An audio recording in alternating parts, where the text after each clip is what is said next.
ஐக்கிய அரபு சிற்றரசில் இவ்வார தொடக்கத்தில் பெய்த கடுமையான மழையைத் தொடர்ந்து ஏற்பட்ட வெள்ளத்தினால் பாதிக்கப்பட்டிருந்த துபாய் விமான நிறுவனம் மற்றும் அதன் துணை நிறுவனமான ஃப்ளை துபாய் விமானங்கள் மீண்டும் வழக்கமான சேவைக்கு திரும்பியுள்ளன.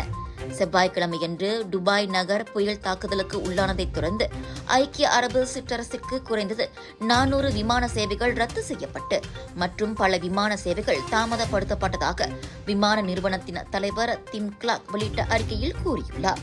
புயலின் தாக்கத்தினால் துபாயிலிருந்து வெளியேறும் பயணிகளுக்கான பரிசோதனை முகப்பிட சேவைகள் தற்காலிகமாக நிறுத்தப்பட்டதோடு துபாய் அனைத்துலக விமான நிலையத்தின் டிரான்சிட் சேவையும் நிறுத்தப்பட்டதால் உலகளாவிய நிலையிலான அந்த விமான நிலையத்தின் சேவை பாதிக்கப்பட்டதோடு ஆயிரக்கணக்கான பயணிகள் தங்களது பயணத்தை தொடர முடியாத சூழ்நிலைக்கு உள்ளாகினர்.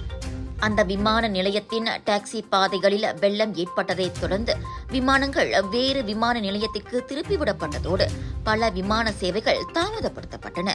பாதிக்கப்பட்ட விமான பயணிகள் தங்குவதற்காக 12,000 ஹோட்டல் அறைகள் மற்றும் 2,50,000 உணவு வவுச்சர்களை எமிரேட்ஸ் விமான நிறுவனம் வழங்கியதாக கிளாக் தெரிவித்தார்.